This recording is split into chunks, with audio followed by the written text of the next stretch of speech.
오늘 본문은 예수님이 보리떡 5개와 물고기 2마리로 5,000명 이상의 사람들을 먹이신 소위 오병이어의 기적사건의 의미를 설명해 주시는 대목입니다. 예수님이 광야에 배고픈 백성들에게 먹는 문제에 대해서, 먹는 문제입니다. 먹고 사는 문제, 이런 기적을 베푸신 이유가 뭘까요? 이것은 좀 예수님의 포퓰리즘이라고 할 수 있습니다. 이런 기적을 베푸신 이유는 자신이 이 땅에 생명을 주는 떡으로 하나님의 보내심을 받았다는 것을 계시하기 위하여 의도적으로 행하신 기적입니다. 이 오병이어의 먹는 기적, 소위 경제 문제의 기적을 체험한 무리들이 예수님 찾아다니는 예수님이 갑자기 잠적하고 없어졌어요.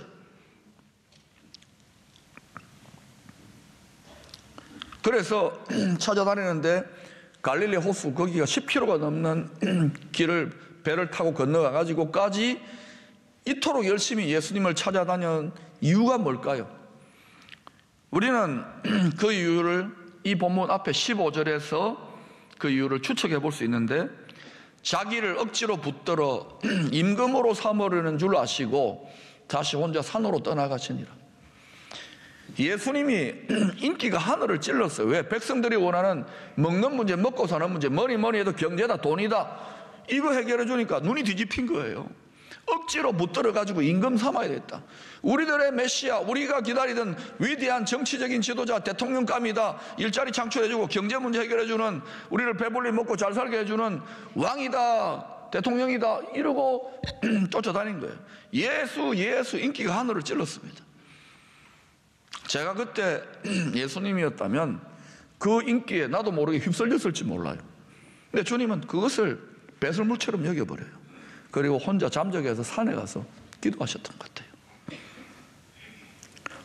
그런데 어떻게 알았는지 열정적으로 포기하지 않고 주님을 찾아왔어요. 왜 찾아왔을까? 주님이 그들을 향하여 이렇게 책망조로 이야기하십니다. 26절에 진실로 진실로 이르노니 너희가 나를 찾는 것은 표적을 본 까닭, 하늘에서 온 생명의 양식으로 온 거, 그 표적 본 까닭이 아니요, 떡을 먹고 배부른 까닭이로다.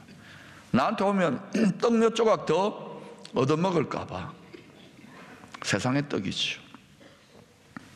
여러분, 우리가 왜 주님을 찾습니까? 신앙생활하고 예배대로 기도하는 주님 찾는 거 아닙니까?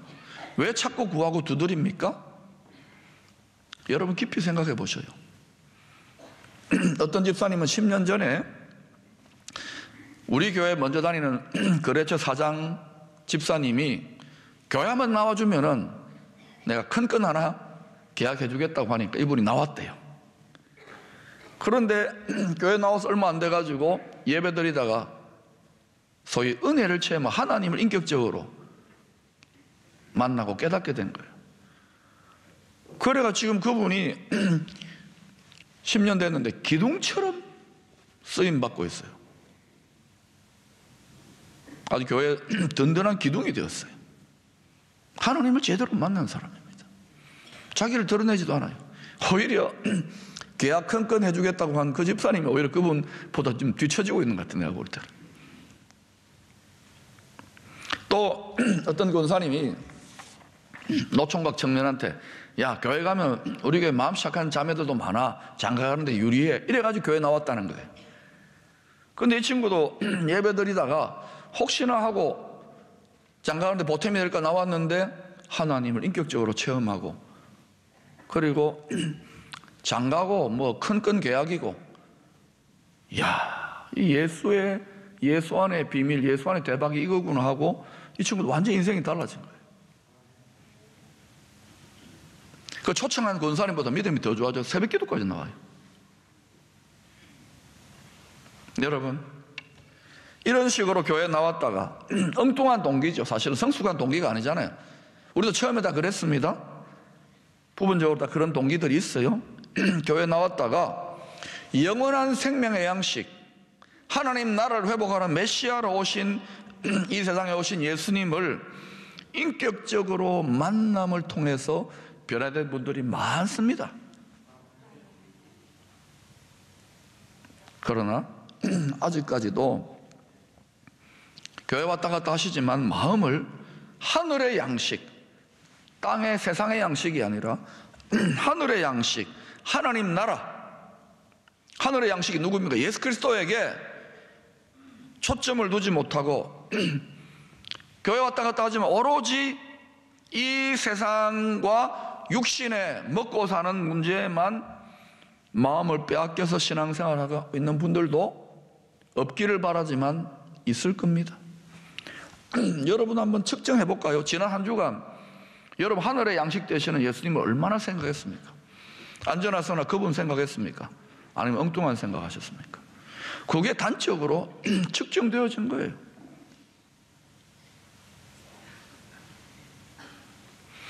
이들이 맹렬한 열심으로 무리들이 예수님을 찾아가고 고생해가지고 산 건너 강 건너 예수님 찾아간 이유가 먹는 문제, 썩을 양식. 혹시 이게 우리들이 교회 왔다 갔다 하는 모습 아닙니까? 열심히 기도하면서 이거 구하고 있는 거 아닙니까? 그게 믿음이 어릴 때는 괜찮아요. 그런데 여러분, 이 마음이 이 예수를 찾는 목적과 이유가 근본적으로 바뀌어지지 않으면 제가 장담합니다. 그분은 신앙생활을 1년, 2년, 10년 평생을 하더라도 갈수록 모래를 씹는 것처럼 마음이 공허하고 답답하고 상처투성이고 행복하지 못할 거예요.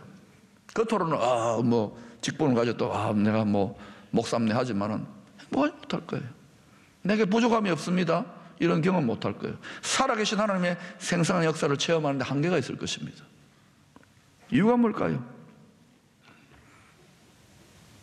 여러분, 이제는 주님을 찾고 구하는 신앙생활하는 목적과 이유를 바꿔야 됩니다.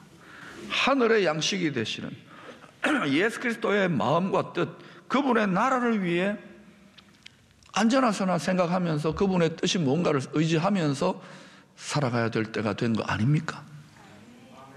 그렇게 한번 살아보세요.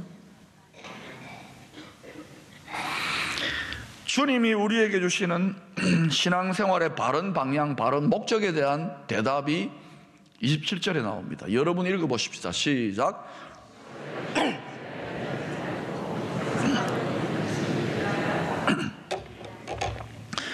영생하도록 있는 양식, 영원히 썩지 아니하는 양식. 여러분이 하는 많은 일들이 본질상 이 세상의 일시적인 것들 아닙니까? 썩을 것들. 권력을 잡았다 한들 그게 몇 년 가겠습니까? 명예를 얻었다 한들, 지식을 가졌다 한들, 직장을 가졌다 한들, 그것이 나쁘다는 게 아니에요.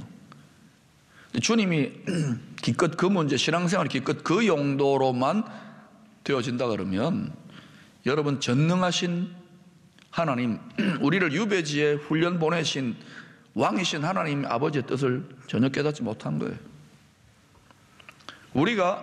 우리가 전능하신 하나님의 능력을 체험하기 위해서라도 하나님의 뜻을 따라 살아야 되는 거예요. 여러분이 입장 바꿔놓고 하나님이라고 생각해 보십시다. 그랬을 때 누군가가 내 뜻을 품고 살아가면 전능의 능력을 그에게 주시지 않겠습니까? 예수님은 완벽하게 하나님 아버지의 뜻을 따라 사니까 기도하니까 전부 다 이루어졌어요. 하나님 뜻을 다 이루었어요. 물론 그때 십자가 지는 것이었지만 우리에게도 자기 몫의 십자가가 있지만 우리는 십자가에서 죽는 그런 사명이 아닙니다. 핍박도 있지만은 하나님이 맡기시는 것을 가지고 하나님만의 많은 일들을 감당하도록 이 세상에 살아갈 수 있도록 도우시는데 우리는 자꾸 하나님의 뜻, 예수 그리스도 생명 양식을 구하지 않고 썩을 양식을 구하는 경우가 많다는 거예요. 자, 근데 왜 이것이 힘든가? 왜 힘들 것 같아요? 이 세상이 죄악된 세상이고 세상의 거짓 신, 세상의 거짓 임금이 왕노릇하면서 탐심을 부추겨가지고 소탐, 작은 걸 탐하게 하고 큰 것 대신에 하나님 예수 그리스도를 잃어버리게 만드는 거예요. 그러니까 기껏해야 어린아이에게 굿을 한두 개 줬는데 아버지는 다이아몬드하고 온 보석상을 맡기려고 그러는데, 아빠 나 소름거리 많은 굿을 있다고 이거 가지고 여기에 이거 목 차지해가지고 헛된 영광을 위해 서로 물고 뜯고 싸우는 경우가 없느냐는 거예요. 바울은 그걸 배설물이라고 그러지 않습니까? 근데 제가 이걸 아무리 설교를 해도요, 이게 또 막상 들을 때는 아 맞다 이러고 나가는데, 이 세상에 나가보면 완전히 거꾸로 구슬 쟁탈전이 배설물 쟁탈전이 벌어졌어요. 그걸 위해 목숨도 걸어요. 그러니까 나도 이거 남들 다 하는데 이거 뒤처지는 거 아닌가 하고 따라가다가 휩쓸려 버리는 거예요. 내 마음을 지키지를 못하는 거예요. 그래서 이게 안다고 되는 게 아니라 훈련이 필요한 거예요. 좋은 마음밭이라는 것은 이걸 지켜내는 거예요. 그러면 하나님의 능력이 역사해서, 막히지 않고 역사해서 이게 점점 말씀은 생명이니까 자라나서 거목이 되고 열매를 맺는데, 정직하게 한번 보자고요. 많지가 않아요. 물론 기쁨의 교회 성도들 전부 다 믿음의 거목이라고 저는 생각합니다만 많지가 않아요. 왜? 이 세상이 너무 오랫동안 우리 죄인들을 잘못 세뇌시켜 놓은 거예요. 유배지에 끌려가는 사람들 중에서 다산정약용처럼 고마웠다, 공부할 기회라서 기뻐했다고 하는 사람이 도대체 몇 명이나 있겠습니까? 억울하다 원통하다 하면서 벽을 치고, 예? 하늘 품고 그냥 죽겠지요. 위대한 승리자 아닙니까?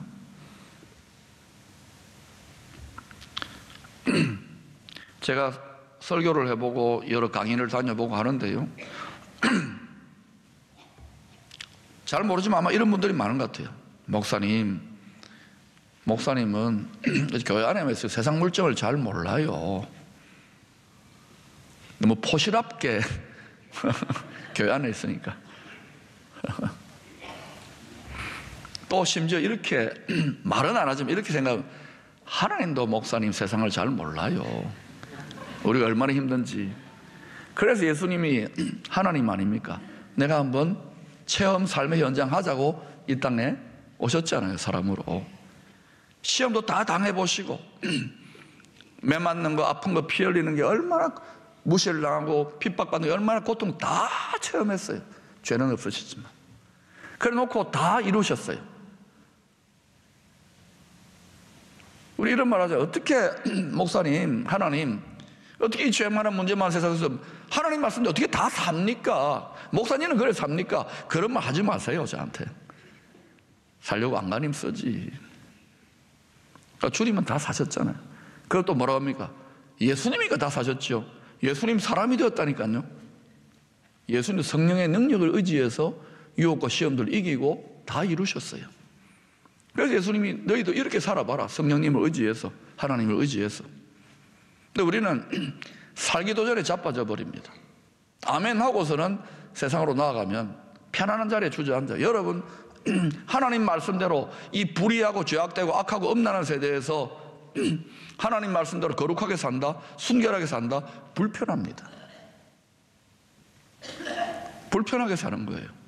힘들게 사는 거예요. 여러분, 술집 이런 데 가면 다 음란 문화가 얼마나 많아. 음란 권하는 사회. 멀쩡한 남편과 아내가 있어도 뭐 요즘 그러잖아. 친구 없으면 뭐 바보다고 막. 동창회 같은 데 가보세요. 낄낄거리면서 그게 당연하다는 죄 권하는 사회, 음란 권하는 사회에서 혼자만 흥을 깨뜨리는 사람 같을 것이고, 그런데 그것이 작은 마음의 고난이라도, 작은 마음 왕 따라도 왕을 따르는 그리스도인이 될 수 있기를 축원합니다. 뿐만 아니라 이렇게 위축되어 있지 말고 술자리에 가가지고 사이다 한 잔 받아놓고서라도 더 술 취한 것처럼, 성령의 술 취한 것처럼 분위기를 막 이끌어가세요. 근데 취했나 그러면 취했다. 뭐 먹고 취했냐? 성령의 세수를 먹고 취해야지요. 위축돼가지고 이래가지고 말도 못하고 이랬으면 매력이 없잖아요. 더 행복함을 뿜어내야 되는 줄, 더 기쁨을 뿜어내야 되는 줄로 믿습니다. 그런데 이 불의한 세상에서 우리는 여전히 우리 익숙하고 편안하고 그렇게 세뇌되어 있으니까 마음을 바꾸려고, 습관을 바꾸려고 안 하고 썩을 양식을 위해서 고집스럽게 하나님을 졸라댑니다. 그런 분들은 대개요, 내 육신의 소망, 세상의 소망이 다 끊어져서 임종 직전에 제가 보니까 껄 하면서 후회해요. 말씀대로 살 걸, 사랑할 걸, 나눌 걸, 배설물이네, 헛되네. 그때 부르는 노래가 뭐냐? 때는 늦으리. 젊을 때 힘 다하고 젊을 때 깨닫고 젊을 때 여호와를 경외할 수 있기를 축원합니다. 그게 지혜인 거예요. 주님께서 썩을 양식을 위해 일하지 말라고 그러니까 무리들이 이렇게 묻습니다. 어떻게 하여 하나님 일을 하오리까? 주님이 29절에서 뭐라고 합니까? 하나님께서 보내신 일을 믿는 것이 하나님의 일이다. 하나님께서 보내신 일을 믿는 것이 하나님의 일이라는 거예요. 여러분, 우리가 하나님이 보내신 예수 그리스도, 하늘 양식으로 보내신 그분을 믿지 않고 의식하지 않고 일을 하는 모든 일은 사실은 믿음에서 동떨어진 일이에요. 하나님 일이 안 되는 거예요. 그저 세상 일이고 썩을 양식을 위한 일이 됩니다. 그런데 여러분이 세상의 일이고 뭐 병원이다, 학교다, 뭐 공부다, 군대에서 일한다, 전부 다 하는 일들이, 또 집에 설거지한다, 이런 일들인데도 하나님이 보내신 이 예수 그리스도를 믿고 그 믿음으로 그분을 의식하면서 그분의 뜻을 따라 일하려고 하면은 설거지 하나를 하는데도 더 이쁘게 닦아야지. 맨날 같이 밥 짓는 일 또 돌아오나, 또 설거지 하나. 에이, 이게 아니라, 주님이 나를 이 가정에 선교사로 파송하셨다. 그러면서 또 마음에 안 드는 남편이라도 침도 안 뱉고 탁 이렇게 또 된장도 끓여주고. 그렇게 해야 되는 거예요. 교회 가자 해도 교회도 안 가고 속 뒤집지만, 사랑하라, 평생 왼수를 사랑하라, 사랑해주고. 그게 그렇게 하면 하나님의 일이 되는 거예요. 그것이. 그게 사명이 되는 거예요. 그런데 교회에서는 작동하고 실컷 울고 집에 가서는 이거 완전히 하나님, 주님을 잊어버리는, 그러면은 이게 썩을 양식을 위한 일밖에 안 돼요. 그래서 하나님 일하고 세상 일이 구별되면 안 돼요, 사실은. 또 거꾸로, 자, 거룩해 보이는 일, 종교적인 일, 기독교적인 일입니다. 이거 교회 일이 있잖아요. 노회 일이 있고, 총회 일이 있고, 당회 일이 있고. 그죠? 그런데 거기에서도 하나님이 보내신 예수 그리스도, 그 일의 주인이신 예수 그리스도의 뜻을 의식하고 그것을 믿고 행하지 않으면은 이게 완전히 더 한심한 일이 될 수 있는 거예요. 대표적인 것이 헤롯 성전에서 제사장들과 레위인들이 섬기는데, 또 거기에 백성들이 제사 드리러 오는데 눈 빠진 송아지 팔고 뭐 재물 팔고 이러면서 돈을 바꾸는 환전상들이 있으니까 주님이 그 성전의 모습을 보면 그래서 강도의 소굴로 만들었거나 격분하고 뒤집어 버리잖아요. 그러고는 하나님이 그 격분으로 40년 뒤에 로마라고 하는 나라를 들어서 성전을 완전히 다 파괴시켜 버리시잖아요. 하나님이 파괴시킨 것이 아니라 성전이 성전답고, 영광이 영광답고, 성도가 성도답고, 교회가 교회답고, 소급이 그 맛을 잃으면 짓밟혀버려요. 한국교회 부흥이 문제가 아니에요. 지금 왜 이렇게 교회가 짓밟히고 만신창이가 됩니까? 여러분, 세상 사람과 다르게 삽니까? 하나님의 말씀과 뜻대로 삽니까? 저한테 하고 있는 말이에요. 니는 잘하고 있나? 두렵고 떨리는 일입니다. 그러니 소위 교회 안에서 교회 일을 하잖아요. 목사님들이, 직원들이, 또 교회 복지기관도 있고 선교사역도 있고 기독교 봉사단체도, 기독교 학교들도 있고. 그런데 정말 주인이 누구냐, 그걸 의식을 해야 되는 거예요. 안 그러면 헛된 영광을 위해 서로 물고 뜯고 싸우다가 망해요. 하나님을 격분하게 한다고요. 강도의 소굴로 만든다고요. 그래서 어떤 책임을 맡고 지도자가 된다는 것은 두려운 일입니다. 저도 교회를 크게 세웠습니다. 그런데 앞서서 교회 크게 세운 분들이 어려움이 많았잖아요. 여러분, 크면은 큰 덩치값을 합니다. 우리 하려고 노력을 하지만은 더 해야 되는 거예요. 그리고 어느 정도까지 나아가려냐? 민족과 열방, 세상이라는 죄악의 바다에 던져 넣어야 돼요. 만물을 충만케 하기 위하여. 그런데 그렇게 하기에 우리 신앙이 충만합니까? 우리 하나도 지금 감당 못하는 결핍이 있잖아요. 그 와중에 지금 하고 있는 거예요. 우리들의 믿음의 부족함을 죽기 살기로 여기에서 열심을 내고 헌신하는 분들을 통해서 부족함이 메꾸어지고 있는 거예요. 그런데 여러분 팔짱 끼고 가만히 있으면은 그분은 더 죽는 거예요. 죽을지도 몰라요. 그래도 해야 돼요.